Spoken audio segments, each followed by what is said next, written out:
What's up, guys? You are on the air and off the books with Bethann and Samantha, and today we are coming here to talk to you about some of the books that we have been reading these past few weeks. All Bethann, yes. what are you reading? Tell me right now. Right now! Hurry! Okay, so I am reading right now. Well, I was talking to Doug the other day when I was giving my book swap pal their book, and I was telling him how I'm reading like 8,000 books at the same time, and I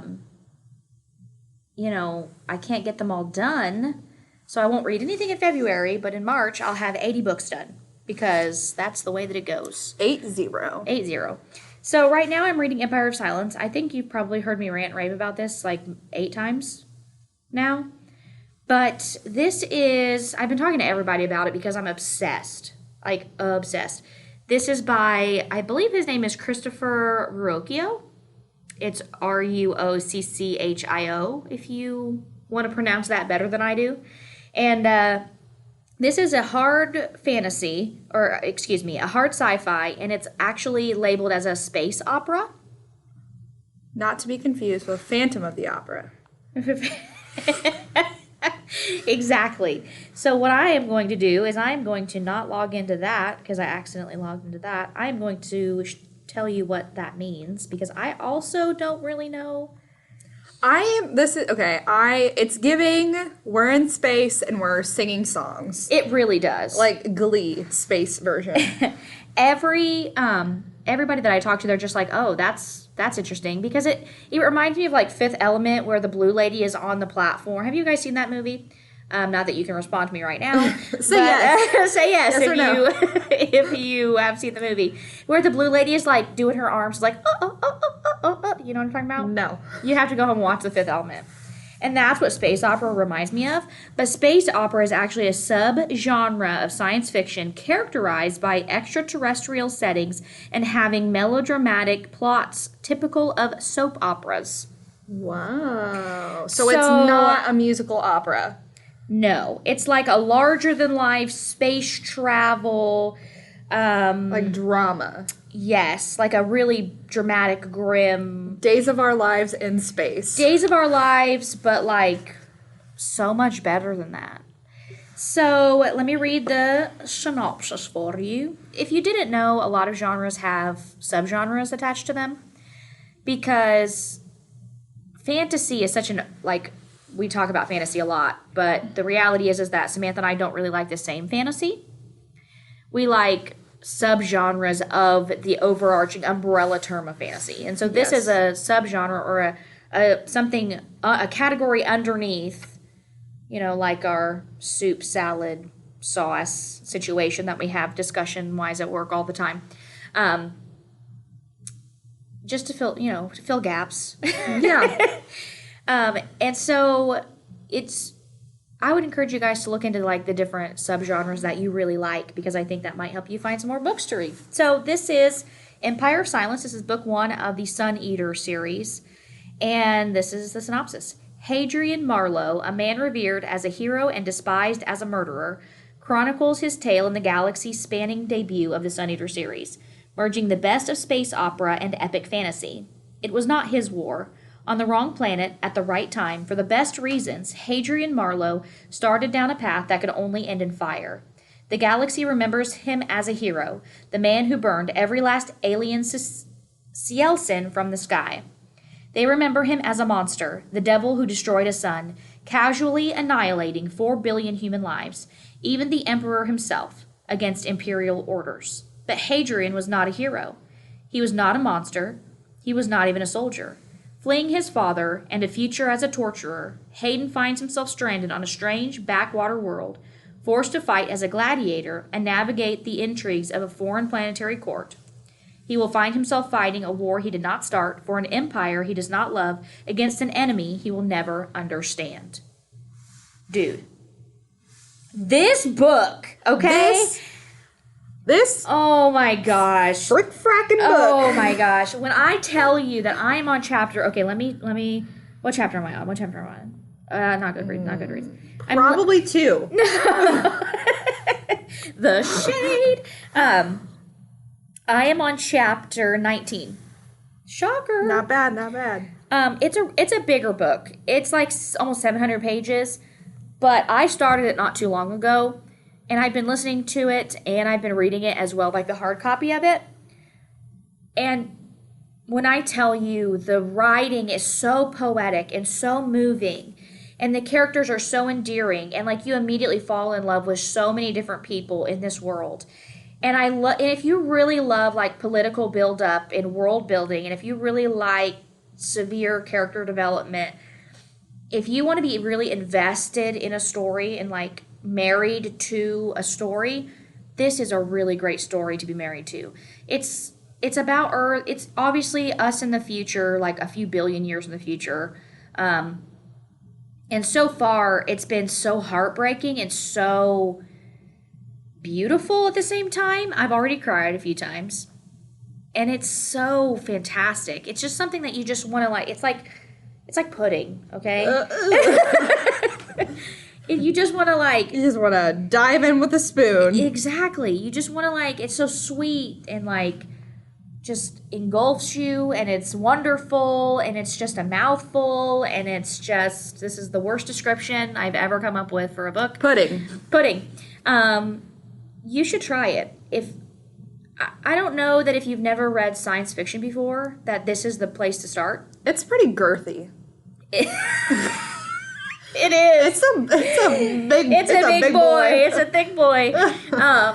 Yeah, it's a pretty thick book. But if you really do like science fiction, but you want like a more grim, more like deep science fiction story, then this is for you. This combines the best of like dark fantasy and science fiction together. It's not like Murderbot. It doesn't have any real humor in it. I mean, there are some like little chuckly bits, but it's more for like to push on the storyline. This is a heavy read, but in the best way possible. What would you say is a good starting book to get into this series? Oh man, like a beginner. So I'll just tell you where I started. I started with I actually think I started with Song for the Wild Built, and then I went into the Murderbot series by Martha Wells. And those are all novellas. And the thing about those is that the one that matches up closest is Psalm for the Wild Built, and it's a very deep, moving, like thought-provoking piece. And I think that matches this, but it's not grim in that way. It's not dark and heavy. I come from a place where I really enjoy fantasy that's darker and more about politics, bloodshed, about people, conquering and coming out on top and stuff like that. So I'm coming from a place where I already like a darker story. Mm-hmm. So moving into this from like Psalm for the Wild Built and like the humor and the science fiction terminology that Martha Wells gave me in Murderbot series, I'm able to follow along really well with this because science fiction does have some terminology and some different things because it's obviously in space in the future that you kind of have to get a little bit of a grasp on. But if you kind of start there and move into it and you do like that foundation of like darker fantasy, I wouldn't suggest this for romantasy fans if that's your predominant like, unless you're looking to really get outside of your comfort zone. This isn't for readers like that, which is fine. It's just I don't want you to be disappointed going into it. Would you suggest it for like people that primarily read for like fun, just to like if you're just in it for a good time and you like cozy, no. Okay. I think that if you really like fantasy and you really enjoy worlds and you're looking for something, if you're coming off of a Brandon Sanderson Stormlight Archive high, this is for you. If you really like Dune, this is for you. If you really like a complex story, I'm not saying you can't go into this reading for fun and enjoying yourself because that's why I'm reading it, but you have to know where you're starting from. If you're just wanting a cozy fantasy, that's not really the same thing as fantasy, like a really hard fantasy. Right. So cozy fantasy is a subgenre of fantasy, but I would argue that it's not a very good depiction of what fantasy is as a genre. It's just a new little branch off that just boop, popped right out. Boop-a-doop. Yeah. So if you're wanting to go in to see what really, sci-fi is really about, this is it. I think it's going to be amazing. And the reviews say that it is better than Dune. So take that for what you will. I might get hate for that comment because Dune is super popular, but How dare you? how dare I? But I would argue that that's correct. And he's a self-published author. If you're looking to branch out and fill in a space on your TBR, then and we have it. We have book 1 and 2. Come get it. Do it. Do it. What are you reading? I am very excited to announce. Trumpets. We have decided to purchase the Zodiac Academy series, which is like probably one of my favorite. I'd say this is one of my favorite series to read when I want to be sad and happy at the same time. You're just all But time favorite also series. like just I don't even know how to explain it. Like just mind blown. Would you say this is your favorite of all time? It is very. It's kind of like on the level of Vampire Academy. Mm-hmm. Like it's like a nostalgic read. Like it gives me the feelings of nostalgia. Even though I just read this like maybe I think I started it maybe 2 years ago, and I'm just doing a reread now because the final book of Zodiac Academy, book 9, comes out in April. So I am on book 5 of my reread. So that means that if you're somebody who wants to read the whole series at once, this is your chance to pick this up because Yes. it's available to you. Yes. First 4 books, maybe first 3 are pretty fast to get through. Then they start getting, little bigger. More information, Like 700 more world to 1,100 pages. It's a lot of world building, a lot of, like, magic system and all that. But What's the genre for the people? I would say this is a romantic fantasy, not a fantasy romance. Oh, Okay, I would say the first half is a romantic fantasy, and then it switches to fantasy romance. So heavy on the romance in the beginning. Yes, Okay. yes. All And right. it is very rags to riches, slow burn, try to think of, like, tropes that people just love, that enemies to lovers. It's got it all, ladies and gentlemen. What It more could really you ask does. It really does. And it's funny, too. Like, normally I don't like comedy in books, but some of the characters, like, the stuff that's in the books are just ridiculous, and it's hilarious, and I love it. So one more question before you read us the synopsis. Spice level for the listeners? I would say spice level for the first few books is maybe a 2 or a 3. Out of 5? 5. It gets a little bit spicier, but I feel like that's not like the entire Is book. it comparable to Sarah J. Maas? I would say it's a little bit spicier. Okay. That's good. That's a good I would say this is like a Visual. fun. Sarah J. Maas is more of like a serious, like, world building, like, in depth read. I would say this is a fun, just something that you could read for fun. Okay. Cool. But I'm rereading it, and I'm just blown This away. is also all over again. self-published, right? No. Did it start that way? You know what? I'm not sure if it's. I don't think it's self-published. Actually, yeah, I think it might be self-published. Dark Ink Publishing. So, I think that's owned by the 2 sisters who write it. So the series was written by 2 sisters. And they're very active on social media, and if you follow them, they are hilarious, and they will ruin your lives with their posts because they're very cryptic, and you're like, this book's going to come out and just absolutely destroy me. I think the one of the authors just went on, like, a TikTok live, and she was just like, just finished rereading or just finished writing book 9. She's sobbing, and everybody's like, what are you doing? Why would you do this to us? What's going on? But it's First book is The Awakening by Caroline Peckham and Susan Valenti. And I will read you the description. Okay. You have been selected to attend Zodiac Academy, where your star sign defines your destiny. If you're one of the Fae, elemental magic is in your blood, and apparently it's in ours. As twins born in the month of Gemini, we're a rare breed, even in this academy, of supernatural a-holes. Changelings were outlawed hundreds of years ago, but I guess we're totally unprepared, but I guess our birth parents didn't get the memo, which means we're totally unprepared for the ruthless world of Fae. Air, fire, water, earth. No one has ever harnessed all four of them until we arrived. And it hasn't made us any friends so far. As the rarest elements ever known, we're already a threat to the four celestial heirs, the popular, vindictive bullies who happen to be some of the hottest guys we've ever seen. Of course. It doesn't help that they're the most dangerous beasts in the academy, and probably on Earth, too. Our fates are intertwined, but they want us gone. They've only got until the lunar eclipse to force us out, and they'll stop at nothing to succeed. We never knew we had a birthright to live up to, but now that we do, we intend to claim our throne. We can't expect any help from the faculty when it comes to defending ourselves, so if the dragon shifters want some target practice, the werewolves want someone to hunt, or the vampires fancy a snack, then we have to be ready.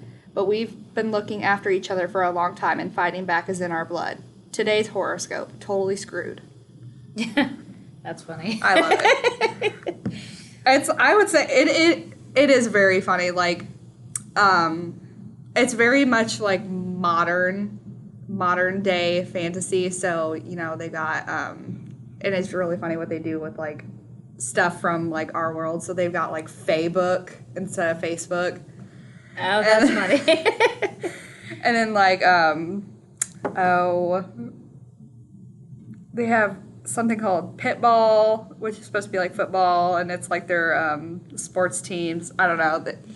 They have a lot of puns in the book for stuff that would be like in our real world. I think it's hilarious, but the book is just so good too. Like, it's very tragic. Mm-hmm. Like, almost every single book is something tragic happens. Ugh.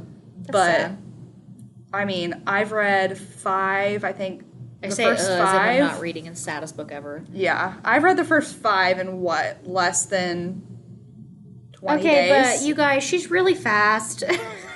But I'm serious. Once you read book 1, you get like hooked, and you can't stop reading because you're just like, this is like insane and ridiculous, and I cannot stop.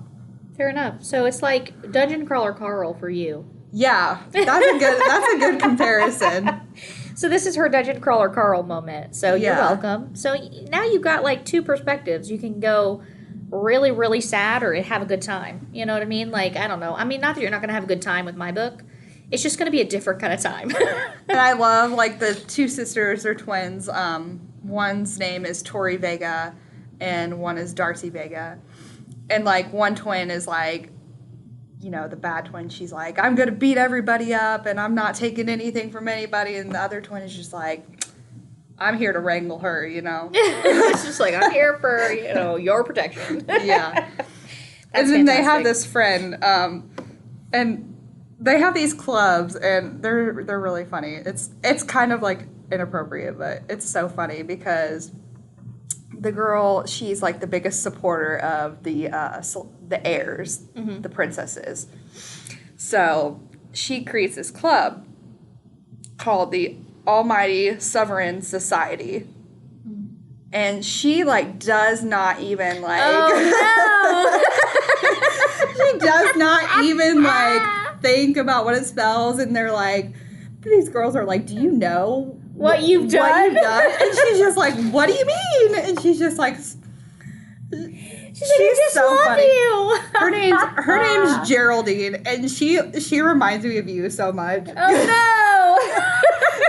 Oh, no! I don't know how I feel about that. These guys will just, like, flirt with her, and she'll just be like, you better stop, or I'm gonna beat you up. And she'll be like talking in her, like, super, like, southern slang.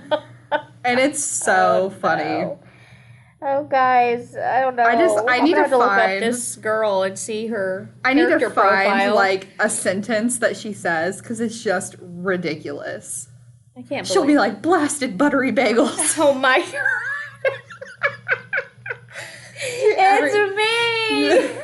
Every time I me. get to like her talking, I'm just like, this is gonna be amazing. Oh my gosh. Well, at least she's awesome and not The like the worst. twins really start off like not liking her because they formed the ASS club and they're like obsessed with the princess. I love how I heirs. didn't even realize until like a little bit in when I'm thinking about. And then like throughout the book, other clubs form, which I can't say those on here, but they all spell like out Other like a really crazy horrible things. word. Oh my word. It's so funny. You guys just need to pick it up. You guys need to read this. If you like romantic fantasy, this is for you. And they'll also have like people will like post something on Facebook and then you'll have like the comments with the hashtags and the hashtags are just ridiculous. That's fantastic. I didn't realize it was that. It sounds like it covers a lot of different points for a story. Like you have the highs and the lows and the laughs and the cries and it just kind of encompasses like a little bit of everything for you. Mm-hmm. And it's an Academy book, which is right up your alley. Yes. Anything with an Academy, sign me up. I'll be there. She'll be there. I'll read it. I'll reread it. Which you are. Yeah. I'm almost done with book 5. I'm on like 67%. Jeez. And then the next 3 are going to be taking me just a little bit of time because I think they're like 1,100 pages. Oh my gosh. Yeah. That's a lot. Yeah. Yeah, I think I'm still getting through Brandon Sanderson's Words of Radiance because I have to read it like bit by bit because there's so much to it. And that's taken me forever. I'm about 26%, but that's how I am about all these books. I want to start reading 20-something% on all of them. I need to start reading another book because this is what I read at night when I'm like about to go to bed because I can get in like maybe 10, 15 chapters. Dang! But holy Moses. Yeah. I feel like I get 1 or 2 good chapters in and I'm like, well, I need to read something like small, like 400 pages or less while I'm reading. Small. I need to read like 800 pages because this is just a lot. And I'm like over here reading 60-page novellas, counting them as books. I'm really excited though to get these books. They are big. Like you go to the bookstore and they're expensive too. Like if you ever want to buy these, like pro tip, buy them on Amazon because you will spend $45 per book. Probably because they're self-published then, right?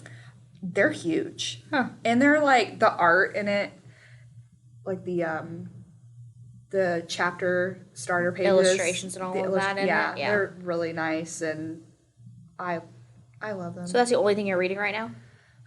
I just finished House of Flame and Shadow, but I can't justify talking about it because I don't want to ruin the series for anybody that hasn't started it. Even though I literally named this episode Big HOFAS because I thought it was funny. we didn't even talk about it. I want to talk about it so bad, but I'm just like I would really be spoilery. I know I stayed away from social media the day this book released because I did not want it to be spoiled. And it was just so good. I know there's a lot of mixed reviews. I think there's a lot of critical people out there, like, expecting everything from Sarah J. Maas. Like, she's a person, people. She's just a person. Yeah, but she's also, like, really pushed the line as far as being an author. And she's so famous. She is so famous. So people, when the higher up you go, the smaller the pedestal. So people really want to throw rocks. I love what she did with this book. I think people really wanted it to take a more depressing route, but I think it set up really, really well for a book 4, which will not come out until like 4 years from now, apparently. That's a big filler book. She's currently writing Actar book 6. And then I think that she is going to have a book 7, if I can remember right. But I think her main goal in Crescent City series is to combine all the worlds. That's from Throne of Glass and ACOTAR. Speculating, yeah. Yeah. But I think people are super critical because she also releases like special editions for every single store with special, and she's triple, quadruple, quintupling, which is really on her. smart on her. But It is, of course, people are going to get mad, get hypercritical of things like that because they're spending all this money for this exclusive content. And but why wouldn't you do that? She probably made millions off this book. Absolutely. Millions. But that's what I'm saying is I think that's why people are targeting her because they expect. She's like what they pay. The queen of fantasy, though. Like Brandon Sanderson is the king, and Sarah J. Maas, she is very much the queen. She is the queen of romantasy. I am of so you know how you say I would say that, fantasy romance. So you know how you say that books aren't books unless they're like 300 plus pages? Yes. And how you really stand on that? I do, yes. I really stand on the fact that romantasy is not fantasy. It's not. It's its own I wouldn't thing. consider... The only books that I would consider romantasy from her, though, are ACOTAR. I would just... Her Crescent City books are most definitely, like, fantasy with romance. I think I would agree to disagree with you there. I don't know. You haven't read them, so you can't really do That's that. very true, but I don't know. I think my irritation is when, like, we have Goodreads Choice Awards and we have all these other things, and romantasy is all that is brought to the table for the fantasy section, and that is not fantasy to me. Like, it's fantasy... That's not what I'm saying. Don't come after me. Okay, listen, I'm not trying to be mean. She is the queen of fantasy with romance. Right. Like, I think romantasy is her domain. Yeah. I think she is the emperor, ruler, empress of I think that is I would consider Zodiac Academy romantasy because it's got a lot of spice and... Right. But I think that subgenre of whatever that... Sarah J. Maas is the queen of her domain. But I think when you step like out of that, one of the highest paid fantasy authors. Yeah, but that's I feel like it's such an umbrella term because there are so many fantasy authors that write just straight fantasy that get pushed aside because of a subgenre that but maybe their world building just isn't as good. Okay, no. We're gonna fight. We're gonna fight because that. Okay, listen. No. No. I'm not Brandon saying... Sanderson's world building is amazing, and you're not even including, like, people love, like, all of the different classics that you can name. And there are some things that we don't even talk about, like, Clive Barker, who does the Bone Ships, is amazing. We don't talk about The Pariah, and I think it's Anthony. Oh, man, I'm getting into stuff that I don't even... have the authors and stuff for, and it's not even just Brandon Sanderson, because I talk about Brandon Sanderson a lot, and he's not even, I feel like, he's a big face of fantasy, but he's not even, like, he shares good titles. But could you agree that she's, like, the most popular female author? Oh, I could definitely agree, because the numbers are there. That I can't argue with, because that's just facts. But I'm saying, for me, I argue that she's the queen of fantasy. I argue heavily that she's the queen of fantasy because I feel like absolutely not. But I don't enjoy what she gives. In 2024, she is the queen of fantasy. No, we're not taking turns. I don't know. But that's what I'm saying is like she's not my favorite author. So I also have because you wouldn't say that Brandon Sanderson, I would say he's the queen or the king of fantasy. Brandon? You're a queen. You a queen, seriously. I don't know that he's the king of fantasy either, though. He's just a very well-known, I just feel like we should divide all of that up. And I feel There's so many subcategories, like sandwiches and casseroles. Yes. There's you have fantasy. to distribute all that out. There's high fantasy. There's romantasy. There's sci-fi fantasy. There's grimdark fantasy. Horror fantasy. Yeah. There's all kinds of different subgenres. And I think that everybody... Cozy fantasy. You're a king or a queen if you want to be. Yeah. And if you want Sarah J. Maas to be the queen of fantasy, then you just keep that to yourself. No. Oh no. Okay. Yeah. I don't know. I just get so heated about it. I think it's because. I think she's a genius, though. She's a marketing Oh, genius. I'm not saying she's not a genius because Lord, she's a freaking millionaire. Yeah. You have manipulated your money out of people. I want to be her when I grow up. Listen, you do you, boo, and congratulations for being the entrepreneur that you are because you have decimated a reading population. You have garnered the market. And I'm not saying she's not smart and she isn't good at what she does and that people eat up what she's got because they do. And you're right, they do it with Brandon Sanderson too. But I think that we're going to have a discussion about this. Like, what defines... We'll bring swords. We'll bring swords and fight it out. Yeah. We got a green screen. Yeah. Perfect. Honestly, that would be amazing. It would be. Yeah. Ideas. Why not? But you're reading... You just finished that. That's all you're reading right now? Yeah, I'm like... I want to start something else. My TBR is just an infinite amount of books. Raise your hand if you also have an infinite TBR. My TBR is like the size of our library, and I'm not lying about that at all. Yeah. So I will drop what else I'm reading now if you want to pick it up. I am reading actually a lot of science fiction, which is really weird. I've never read like any sci-fi, I don't think. I think I'm coming into my sci-fi era. You're in your sci-fi area. I am. Era. Old Man's War by John Scalzi. I read Starterville this year by John Scalzi. I would highly recommend. Well, just know that it's a little language heavy. If you don't like that, he's not afraid to use everything at his disposal. So if you're okay to skip past all of those things, then that's a little bit of, it could be a trigger for you. Old Man's War is amazing. It's a series it's one of his original, and it's a hardcore science fiction. And to sum it up, Earth in the future, when you're 75, you can sign up for the Colonial Union and give your body over to the Galactic War. And as you should. As I'm finding out you shouldn't.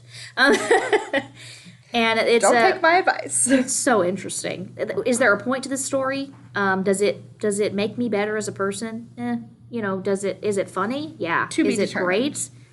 Yeah. Do I enjoy it? Yeah. I think it's good. I think I'm going to be giving it a 4 out of 5. It might go up a little bit depending on how this ends and how it all gets to where it needs to go. And if they hold up on the F word, I'd appreciate that. I don't like that either in books. Like every other word in some places, some characters do that. I don't really like that. Yeah. Yeah. Okay. I can look past some things, but this that's why I was trying to say a trigger warning. There are certain characters in here who are giving their personality and the way that he built the characters necessitate what he's trying to do because they're in the military and stuff like that, which is a weird stigma, I guess. I don't know. That's a whole nother discussion. But just trigger warning for that. Old Man's War, John Scalzi, book 1 for that series. And then I have started The Lies of Locke Lamora. I'm going to be starting Neverwhere by Neil Gaiman. Lies of Locke Lamora is by Scott Lynch. I am getting through Sunbringer by Hannah Kaner and Connor. Kaner? Is it Kaner or Connor? Kaner. Yeah. Oh man, guys. Is it good? It is. I like it a lot more. I loved Godkiller, but this book is so much more deep and poetic, and I'm so raging against these characters because of the decisions they're making right now. Phenomenal work. Reading The Hobbit, Unbound. You know who The Hobbit's by. Unbound by Michael Miller, which is book 2, and then Words of Radiance by Brandon Sanderson, which is book 2. You really are reading all the books. I am currently reading 8. There are a couple fantasies that I really want to read. I want to read One Dark Window, which is book 1, and The Shepherd King by Rachel Gillig. It's really, really popular right now. I tend to read popular books because I like telling people, go read them. Because you can find them everywhere right now. Yeah. Listen, if you need to stay up on them trends, come ask me. I got you. I also really want to read The Ninth House, which is an older book by Olivia Blake. Oh. Why did I think that was by Leigh Bardugo? Wait, no, you're right. Ninth House by Lee Bardugo. Oh, okay. Gotcha. Sorry, I am staring at the Atlas Complex by Olivia that's Blake. Blake. Olivia Blake, yeah. Yeah, which also I do want to read. It didn't get great ratings, so I'm like, it's Hesitant. lower on my list. She wrote Masters of Death. Yes, which I haven't read yet. I really want to read. It sounds amazing. It sounds like a Breakfast Club situation. Oh, okay. But I also want to read Butcher and the Blackbird by Bren Weaver. It's the first book in the Ruinous Love trilogy. What else do I have on here? I do want to read, this is like a cozy little, I don't know if it's cozy fantasy or if it's just like a cozy romance, but I've seen it floating around on Goodreads. It's The Night Shift by Annie Crown, which also only gets like a 3.6 on Goodreads, so I'm a little hesitant on that. That's lower on my list. I just have a lot of stuff I want to read. Fair enough. And it's literally like probably 500 books on my TBR. Yeah, my TBR on Goodreads is 299. I'm really excited for The Familiar by Lee Bardugo. I think we need to read that. Yeah. We need to both read that. I'm going to be really sad if it's not good, but... It sounds like it's got, like, Jewish history and stuff like that incorporated into it. Yeah, it's got a 4.3. It hasn't come out yet, but it's got a 4.3 from the ARC readers on Goodreads. I think she wrote the fiction, but it's like a woven in tale of her family history, which she's Jewish in her family history and stuff. And it has a lot to do with some things that she's put in through her genealogy and stuff. That's why I was intrigued with it. I think it's a romance, but I think that I would, if it's what I think or am wanting, I think I'll enjoy it because there's a lot of... I think it's a little bit more fantasy. It might be. Is it romantasy? Listen, I just was in it because of the... I wish Goodreads would, like, list the... Because of some of the, like... fantasy historical fiction. Oh. So then that's probably why it's talking about, like, her genealogical history and stuff like that she wrote it for her family. Because this is being re-released. She's already written this. This was already published a long time ago, right? I think I saw it first appear maybe, like, 6-7 months ago. Yes, and it had already been published somehow. Maybe. But then it's being republished. There's a little bit of a weird thing there. But this isn't a new book. It's just being re-given to us. People are really raving about it. I think it's just being brought back up to the spotlight. So and then maybe we could read that and review it if you guys would like us to do that. Let us know. We need to do that. Also, The Encyclopedia of Fairies by Emily Wilde. I really want to read that. Not by Emily Wilde. It's the first book in the Emily Wilde series. By Heather Fawcett. I want to read, Lori Hugley wanted me to read The Teacher by Frida McFadden. And, like, ever since I read, what was the book that we read about the family that Trisha and I read? It was called If You Tell by Greg Olson. I've just been, like, turned off from, like, thriller and crime, even though it was, like, nonfiction. It was true crime. I'm just like, I don't know if I want it. Like, it just gave me the ick so bad that I'm just hesitant to read a thriller. I feel like I can only stomach that in parts. Yeah. I would really like to read, what's the thriller series we were reading for a hot minute? Oh, Jessie Quinn. Yes. I would like to pick those back up. Yes. We're on book 5 or 6. Yeah, and there's like 16 now. I know. She's been busting them out. And they've all got great reviews, almost 4 point something out of 5. If you're looking for more humor fantasy, I'm picking up Kings of the Wild next by Nicholas Eames. I am also getting ready to read Color of Magic, Discworld, Book 1 by Terry Pratchett. And then I am going to pick up another indie published book, Peace and Turmoil, The Dark Shores, Book 1 by Elliot Brooks. And these all get 4+ out of 5 stars on Goodreads. And I think I'm going to slip in a novella of aliens. And because love aliens. We love aliens. Love that movie. I want to read it. So, yeah, if you guys want to give us suggestions or If you've read any of the books on our list, if Any you have are strong currently feelings? reading, yeah. If you got opinions about the books that we've talked about, we like opinions. we like all opinions. Yeah. We might argue with you, but we love to hear them. Yeah, exactly. But yes, you guys should email us at offthebooks@khcpl.org. Tell us what we should read. Tell us what should be on our TBR. Even though our TBR is 500 books long, we will add books to our TBR for you guys. Yes. So come in, check out some of the books that we have talked about, and join us for our next few podcasts. And we hope you guys have a great rest of your day. Bye. Bye.